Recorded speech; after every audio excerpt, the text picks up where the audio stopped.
365 대화를 위한 성경 통독 시간입니다. 7월 7일 188일 차입니다. 읽으실 말씀은 시편 136에서 138편이고 묵상하실 부문은 136편 1에서 9절입니다.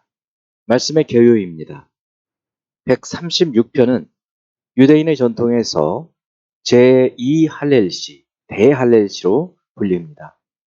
시편 113에서 118까지는 1할렐시, 146에서 150편은 제3할렐시로 분류되고 136편은 제2할렐시로 분류되는데 그 이유는 할렐루야라는 말이 많이 사용되어서라기보다는 유대인의 3대 절기인 6월절, 77절, 장막절의 공식 예배에 사용되었기 때문입니다. 136편 1에서 3절은 뛰어나신 하나님께 감사하며 시작하고 큰 기적으로 창조하신 하나님께 감사하며 출애굽의 구원을 이루신 하나님께 감사하고 광야를 인도하시고 큰 왕들을 치신 하나님께 감사하고 가나안 땅을 기업으로 주시고 대적에게서 건지신 하나님께 감사하고 하늘의 하나님께 감사하는 내용입니다. 137편은 성전에서 악기를 연주하던 레위인이 바벨론으로 포로로 잡혀갔을 때 작성한 것으로 보입니다. 바벨론에서 시온의 노래를 부르라는 말을 듣고 애통해하며 예루살렘을 잊지 않을 것을 다짐하고 예루살렘을 멸망시킨 자들과 에돔에 대한 하나님의 심판을 간구하는 내용입니다. 138편은 145편까지 계속되는 다윗의 시인데요. 그 내용에 따라서 찬양시, 비탄시, 참회시, 신정시, 감사 예배시로 구분될 수 있습니다. 신정시라는 것은 절대 주권자이신 하나님의 구원의 역사 속에서 창조자와 구속자로서 우주와 역사를 계획하시고 통치하시는 그런 것을 신정사상이라고 하는데 그 신정사상을 노래하는 것을 신정시라고 말하는 것입니다. 138편은 찬양시로 1의 3절에서 시인 자신이 성전을 향하여 예배하며 간구할 때 응답하시고 강하게 하심을 찬양하고 4에서 6절에서는 세상의 모든 왕들이 주의 말씀을 듣게 된 것을 감사하며 찬양하고 7에서 8절은 다시 시인 자신을 지키시고 구원하실 것을 확신하면서 간구하는 내용입니다. 이제 예수 그리스도를 닮아가고자 하는 우리의 목표를 향한 여행을 위해서 질문하고 대답하는 시간을 갖습니다. 첫째, 136편 1절. 여호와께 감사하라. 그는 선하시며 그 인자하심이 영원하미로다. 136편은 1절부터 26절까지 여호와께 감사하라는 이유들을 말해주고 있는데 그 내용들이 무엇이 있나요? 그것은 여호와의 인자하심이 영원하기 때문이다 라고 말하고 있습니다. 인자라는 말은 히브리어 헤세드로 하나님의 언약에 기초한 사랑, 언약에 기초한 한결같은 사랑을 의미합니다. 그 사랑은 구체적으로 말하면 출애굽의 구원, 광야 40년 동안의 공급하심, 인도하심, 가나안 땅을 정복하게 하시고 또 땅을 분배해 주신 이런 역사 속에서 나타나지요. 이 모든 것들이 하나님의 인자하신 결과이고 바로 그것을 감사하며 찬양하는 것입니다. 우리의 삶에 일어나는 모든 것들에 대해서 우리가 이처럼 감사하며 찬양해야 할 것입니다. 두 번째 136편에서 시인이 여호와 하나님께 감사하는 이유를 몇 가지 말해보고 또 우리가 감사하는 이유와 좀 비교해보면 어떨까요? 감사하는 이유는 창조, 또 구원, 인도, 공급, 또 기업을 주신 것, 또 하나님의 인자하심 이런 것들입니다. 아마 우리의 감사하는 내용과 크게 다를 바는 없겠죠. 구체적으로 감사하는 이유들을 생각해보고 감사하면 좋겠습니다. 세 번째, 137편 1절 우리가 바벨론의 여러 강변, 거기에 앉아서 시온을 기억하며 울었도다.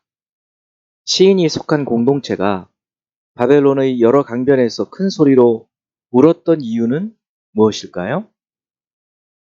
어, 그들이 고통스러워서 뭐 그런 점도 있었겠지만 시온, 예루살렘, 여호와 하나님의 성전이 있는 하나님의 임재하심이 있는 그 시온에 대한 사랑, 하나님에 대한 사랑, 그리고 하나님의 백성의 공동체에 대한 사랑 때문에 어, 눈물을 흘렸다. 이렇게 생각해 볼 수 있겠습니다. 네 번째, 137편 9절. 네 어린 것들을 바위에 메어치는 자는 복이 있으리로다. 성경에는 왜 이와 같이 좀 끔찍한 그런 표현들이 자주 나타날까요? 실제로 이와 같은 그 피정복민들이 다시 재기할 수 없도록 하는 그런 일들이 역사 속에서 있었습니다. 그리고 이스라엘에게 행한 이 바벨론의 행위에 대해서 하나님께서 징계해 주시기를 기도하는 그런 문학적인 표현이라고 볼 수 있겠습니다. 하나님께 간구하는 그런 표현이죠. 실제적으로 이렇게 자신들이 하기보다는 하나님께 대한 하나님께서 보복해 주시고 복수해 주시고 원수를 갚아 주시기를 기도하는 내용이죠. 다섯 번째 138편 4절. 여호와여 세상의 모든 왕들이 주께 감사할 것은 그들이 주의 입의 말씀을 들음이오며. 이 3절까지 시인 자신의 찬양에서 4절부터는 세상의 모든 왕들의 찬양으로 바뀌거든요. 이것을 어떻게 설명해 볼 수 있을까요? 3절까지는 하나님께 자신의 찬양을 드립니다. 그러나 이제 앞으로 세상의 모든 백성들 그리고 모든 왕들이 여호와 하나님을 찬양하게 될 것을 예언하는 내용이죠.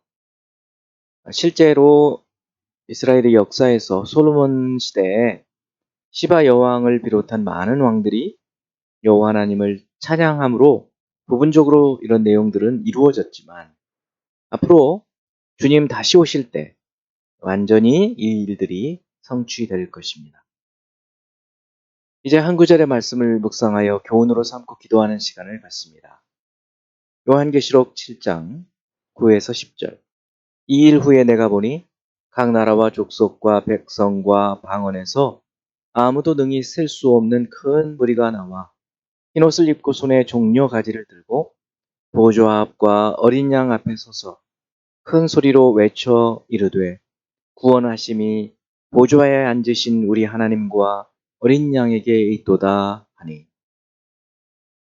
이제 주님의 악과 죄에 대한 심판이 있을 때에 구원받은 많은 사람들, 각 나라, 족속, 백성, 방언, 흰옷을 입고 종려 가지를 들고 하나님 보좌 앞에서 찬양하는 내용인데요.